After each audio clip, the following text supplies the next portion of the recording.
ஏய் முனுசாமி வாடாங்க.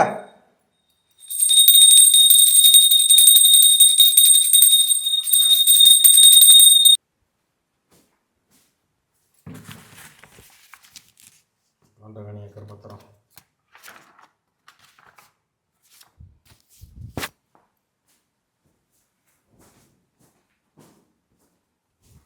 அப்பனே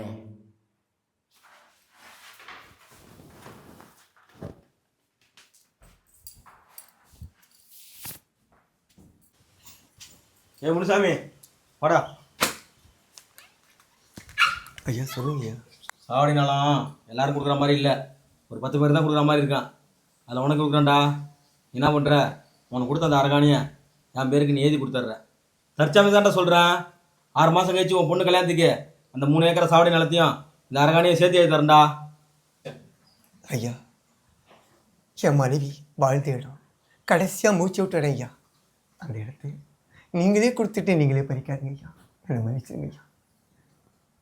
ஏண்டா நான் எழுதி கொடுக்குறது கேட்குறதே உனக்கு ரொம்ப கஷ்டமா இருக்கா? ஆ அதெல்லாம் அவன் சொல்லிடலாம், கழுத்து போடுறா ஃபஸ்ட்டு. ஆமாங்க ஐயா. ஐயா என் பையன்கிட்ட ஒரு வார்த்தை சொல்லிட்டு இந்த கையெழுத்து போடுறேங்க ஐயா. வா ஒரு கை நட்டை வச்சுட்டு போ.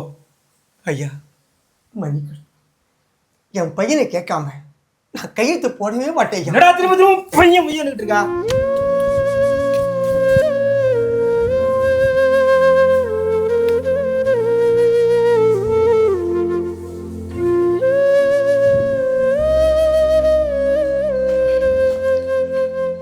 என்ன விடிஞ்சு வந்துச்சா பண்ணார் வீட்டில் கூவுற கோழி இன்னைக்கு இன்னும் இங்கே அடை கற்றுட்டு உட்காந்துருக்கு? ஒன்றும் இல்லைப்பா, போய் சாப்பிடுப்பா. அம்மா என்ன கண்ணை சவுந்த மாதிரி இருக்கு? ஒன்றும் இல்லைப்பா. இல்லைப்பா, பன்னீர் கொஞ்சம் வேலை செஞ்சேன், கடை மாதிரி கீழே விட்டேன்டா. கீழே விழுந்த மாதிரி தெரியலையா? ஒன்றும் இல்லைப்பான்னு சொல்கிறேன். இல்லை என்னன்னு கேட்குறால சொல்லுங்க. கேட்குறால என்னன்னு சொல்லுங்க. அப்பா பண்ணாரு என்ன அவனுக்கு? பன்னீர் அடிச்சுட்டான்ப்பா. என்னதான் அடிச்சுட்டானா?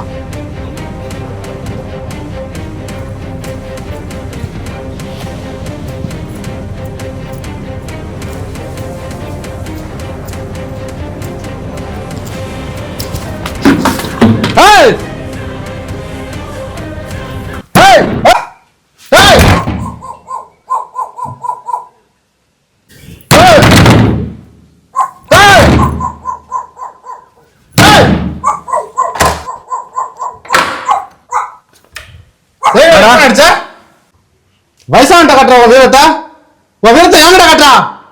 டேய் அவரு மேல கை வைக்க உனக்கு எப்படா மனசு வந்தது? விடிஞ்சு வச்சா என் வீட்டுல இருந்த விட உன் வீட்டுல இருந்தா அதிகம். என்ன விட அவர் ஒன்னதான் நம்பிட்டு இருந்தாரு, அவரு மேல கை வச்சிட்டா. ஹே ஒப்ப அடிவாதத்துனா பூசாடா? எங்க பரம்பரைலாம் அடிவாதத்துக்கு அவன் கொடுத்து வச்சிருக்கா. எங்க கையில மேல போடணும்னா அவன் பாக்கியம் பண்ணிருக்கோம். போடா.